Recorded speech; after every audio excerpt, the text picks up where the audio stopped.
অভিযোগ ছিল তৃণমূলের কাটমানির দ্বন্দ্বে বন্ধ হয়ে গেছে দুর্গাপুরের পলাশডিহার একটি রাস্তা সংস্কারের কাজ।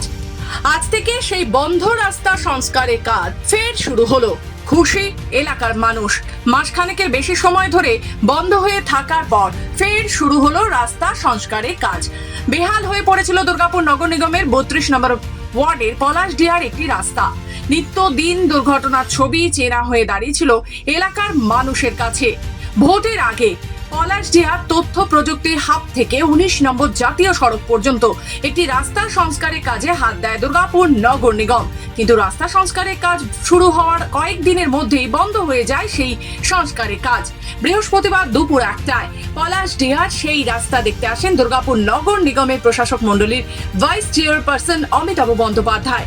নগর নিগমের ইঞ্জিনিয়ার ও আধিকারিকদের নিয়ে আজ দুর্গাপুরের পলাশডিহার সেই রাস্তার কাজ দেখাশোনা করতে আসেন। কাজের মান ঠিক হচ্ছে না, ইঞ্জিনিয়ারকে ডেকে ধমক দেন দুর্গাপুর নগর নিগমের প্রশাসক মণ্ডলীর ভাইস চেয়ারপারসন অমিতাভ বন্দ্যোপাধ্যায়। ঘুরে দেখেন রাস্তা। আজ থেকে ফের কাজ শুরু হলো বলে জানালেন অমিতাভ বন্দ্যোপাধ্যায়।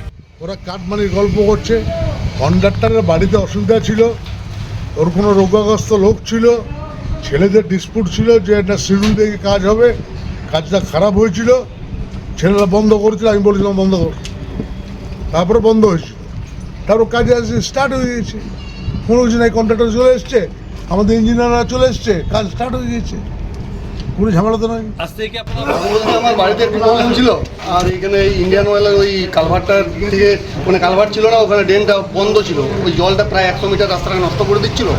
এই জন্য ওই যাতে ওই কালভারটা আগে হয়, ওই জন্য আমি অফিসকে জানালাম, অফিস এসে বললো, তারপরে ওরা কালভারটা শুরু করলো।